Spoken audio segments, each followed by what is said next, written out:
Saya dah ambil sampel darah Puan Eva. Darah Puan Eva ada DNA bayi yang dikandungnya. Saya akan bandingkan DNA bayi dengan sampel DNA Cik Razam dan Cik Bustaman yang saya ambil tadi. Kita akan tahu siapa sebenarnya bapa bayi yang dikandung oleh Puan Eva. Sama ada Encik Razam atau Encik Bustaman. Bos, awak dah gila ke? Ha? Awak nak suruh doktor tu ambil DNA saya? Awak ni anggap saya macam mana? Ha? Mana awak letak maruah saya? Mana awak letak maruah isteri awak? Ha? Lelaki apa awak ni? Dayus! Okey, tak apa. Kalau awak tak nak mengaku anak ni, anak awak, tak apa. Tapi saya tahu siapa bapa dia. Dan saya tak nak doktor tu ambil DNA saya. Doktor, bagi balik darah saya. Bagi balik! Encik Razam. Saya nak bersihkan nama saya. Teruskan ujian DNA itu. Abang Razam! Abang Razam dah gila ke? Aku dah gila. Suami kau yang tuduh aku kan? Doktor, kalau dah dapat keputusan DNA itu, bagi tahu saya secepat mungkin. Tapi sekarang.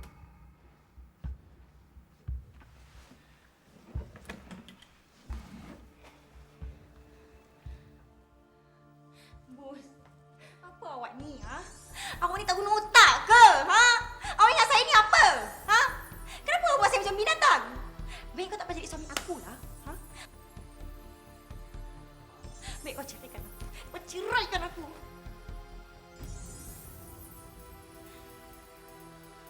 Doktor, tunggu! Batalkan ujian tu, doktor.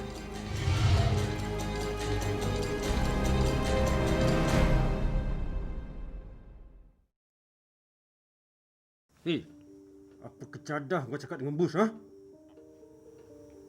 Apa yang kau dah cerita dengan bos? Ha? Apa benda-benda palsu yang kau cakap? Ha? Hei, kau ni sedar ke tak sedar? Cakap dengan aku. Hei! Kau ni sedar ke tak sedar? Cakap! Hei, apa kau cakap dekat bos? Yang aku ni bapa kepada anak yang Eva kandung tu. Ha? Kau cakap dah? Cakap, aku tanya ni, cakap! Saya nampak abang pegang perut Eva. Usap-usap perut doktor. Minta yang genting saya, abang. Aku pegang perut Eva. Kau gila ke apa? Ha? Eva tu adik aku tak ada. Adik ipar aku. Saya nampak abang. Saya nampak abang masa saya nak pergi kencing. Abang kalau tamu dengan dia. Betul. Kau cakap betul-betul. Cakap betul-betul. Apa yang kau nampak? Ha? Saya nampak abang doang ekor abang usap perut dia. Kau cakap betul-betul. Kau ni sedar ke tak sedar? Hei. Ha? Hei, kau cakap betul. Kau nampak apa? Ha? Cakap. Aku bunuh kau ni kau. Ha? Kau nampak ke tak nampak? Cakap. Tak. Saya tak nampak. Saya tak nampak, bang. Saya tak nampak. Saya tak nampak. Saya buat cerita. Apa dia? Cakap lagi. Saya tak nampak. Saya buat cerita, bang. Kau tak nampak? Betul kau tak nampak? Kau dah memang adik aku yang baik tau. Kau tak nampak apa-apa kan?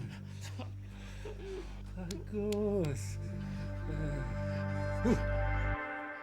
Assalamualaikum Cik Yusof. Waalaikumsalam. Selamat pagi semua. Selamat pagi. Saya Awak penjamin kan? Awak kerani saya, bos. Betul? terbalik tu Cik Yusof.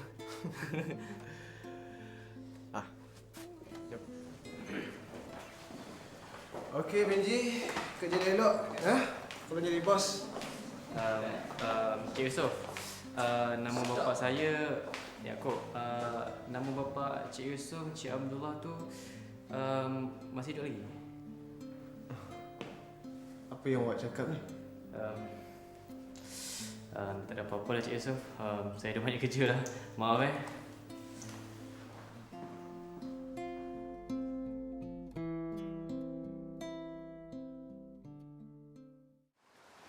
Kampung ni pun macam dalam mimpi saya juga, Mas. Saya peninglah. Berapa banyak kampung saya ada ni? Awak ni, semua kampung orang awak cakap kampung awak. Tamak. Ada, mana ada tamak. Tak. Saya sukalah kawasan macam ni. Saya rasa satu hari nanti saya nak buatlah rumah kat area-area sini. Kita kerja kat KL. Macam mana nak nak duduk kat sini jauh? Alah, kalau tak duduk pun kita jalan-jalan hujung minggu. Cakap pasal rumah kan. Nanti lepas kahwin, kita nak duduk rumah siapa Pas kahwin nanti. Rumah saya Cepat je cakap rumah dia. Rumah saya je lah. Senang sikit. Alah, saya tahulah awak tak sudi duduk rumah saya.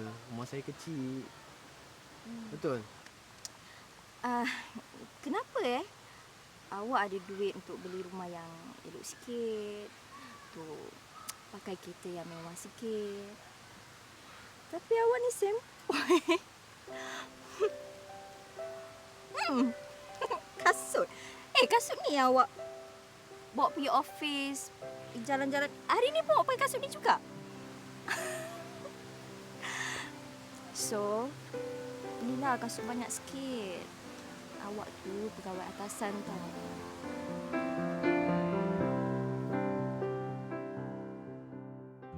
Saya berharap Cik Masdur sedia maklum akan kedatangan kami ni. Kami ada membawa hajat besar. Hajat suci nak menyunting gadis untuk temuna kami. Kalau semuanya dipersetujui, bolehlah diorang tu sama-sama mendirikan masjid yang diberkati Allah.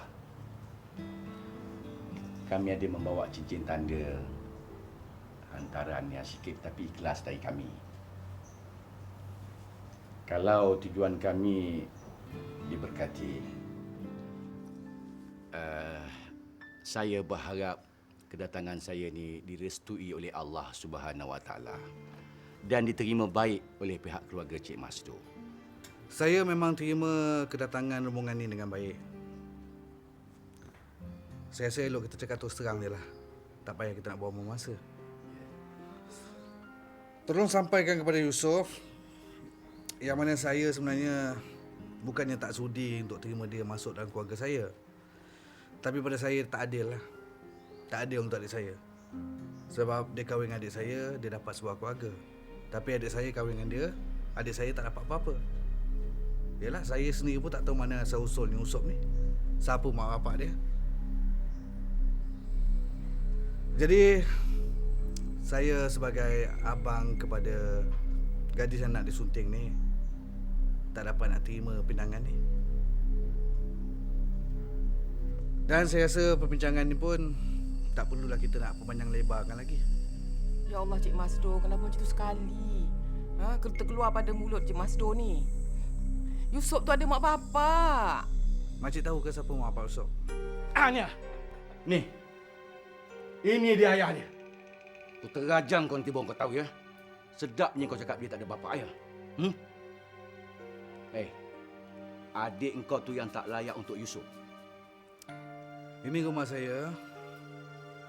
Kalau rasa tak suka, silakan. Dah, jom kita balik. Tak guna cakap dengan orang tak ada bahasa ni. Kalau lama kat sini lagi, terbang tempat Seri muka lahwam ni. Balik! Balik! Sampai hati Mas nak buat usuk macam ni.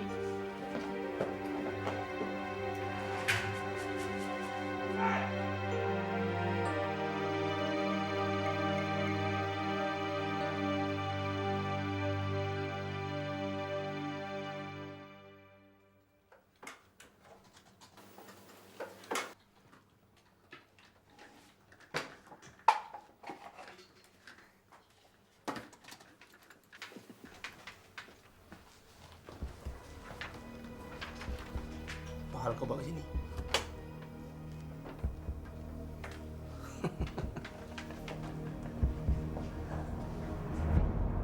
Yamin.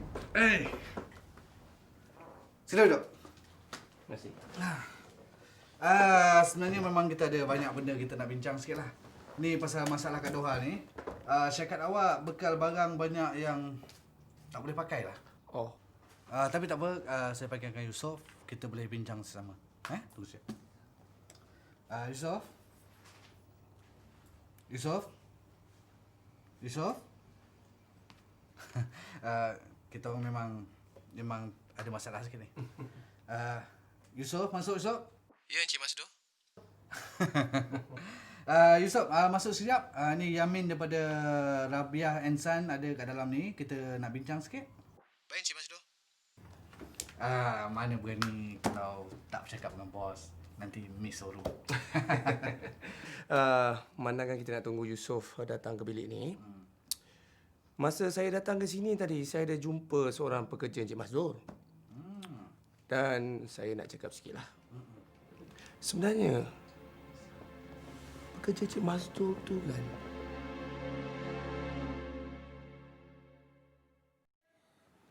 Abang saya tu memang dah melampau. Sombong, belagak dia halau rombongan awak tu.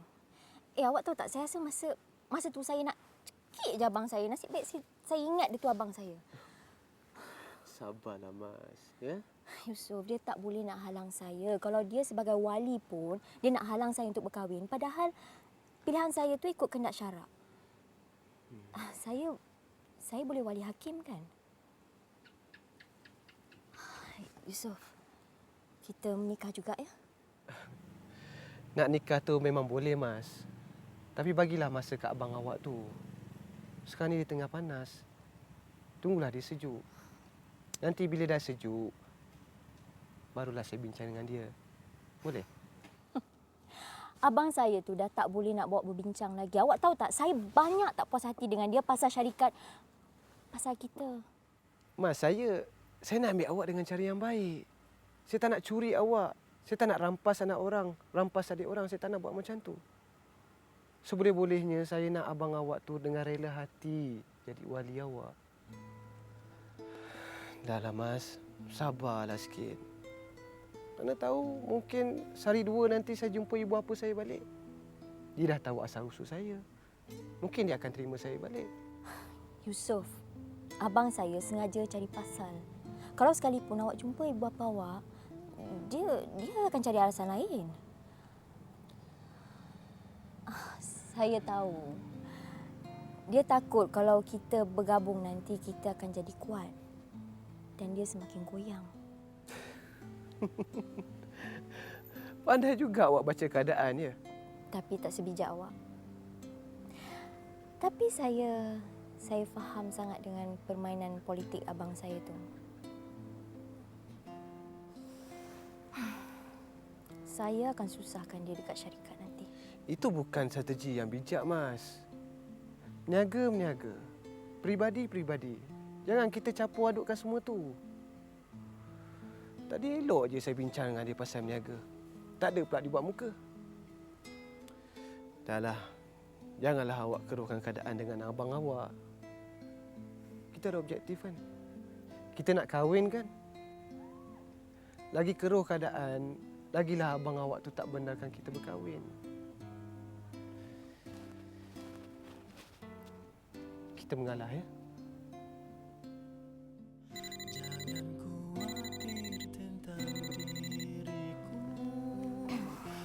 Hello. Yamin.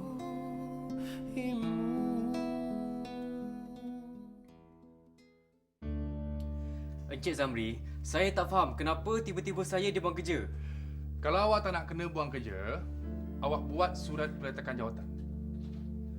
Kalau awak buat surat peletakan jawatan, syarikat akan bagi gaji 2 bulan tanpa notis. Itulah Benji. Siapa suruh awak kacau anak dara orang? Sekarang tengok. Saudara mara dia dah hancurkan kerjaya awak. Tapi Cik Zamri, ini salah faham. Saya tak buat apa-apa pun kat kampus saya. Tu, adik orang tu yang inaya saya. Adik siapa? Adik Yamin. Hari tu dia jumpa dengan Cik Masdo. Okey. Itu saya tak tahu. Yang saya perlu tahu sekarang ni, besok pagi, saya nak surat peletakan jawatan awak dekat meja saya. Kalau tak ada, Saya sendiri yang bagi surat pembentakan jawatan.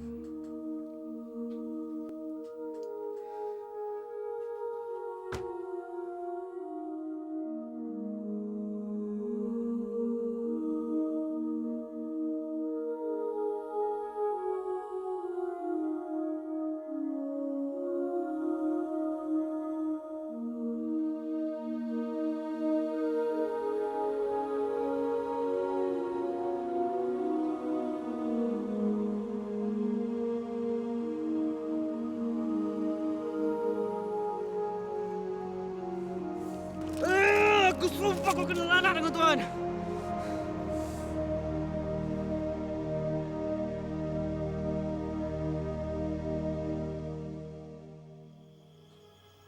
Kita tinggalkan kampung ini sekejap. Kita bukan ngalah. Kita pergi ke satu tempat di mana Banci bebas daripada dia orang. Banci masih muda. Bapa takkan biarkan dia orang ganggu kehidupan Banci. Benji tak takutlah dengan dia orang tu, Pak. Ini bukan soal takut. Banci ada kehidupan Banci sendiri. Jangan buang masa nak layan hati busuk dia orang tu. Lepas satu-satu dibuat kat Banci. Sekarang kena buang kerja, buang college. Dan kalau dia orang nak jadi bodoh, habiskan kehidupan dia orang, nak susahkan bapa dengan Banci, lantakkan dia orang tu. Banci kena bajukan diri Banci. Pedulikan dia orang. Kita pergi ke tempat lain. Banci boleh bebas bekerja. Boleh bebas belajar. Tapi kita nak ke mana, Pak?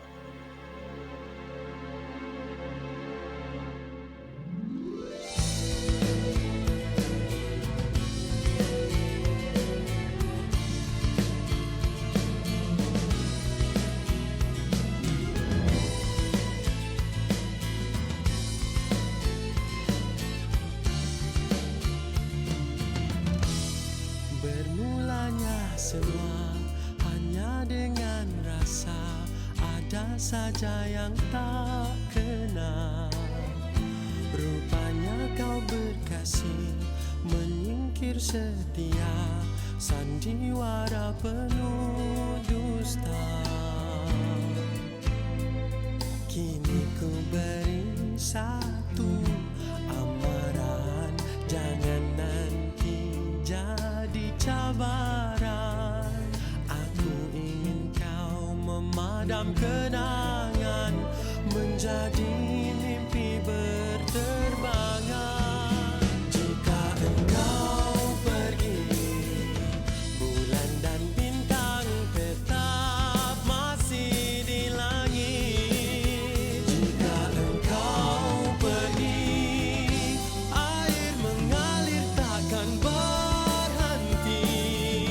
Jangan khawatir tentang diriku, ku janji takkan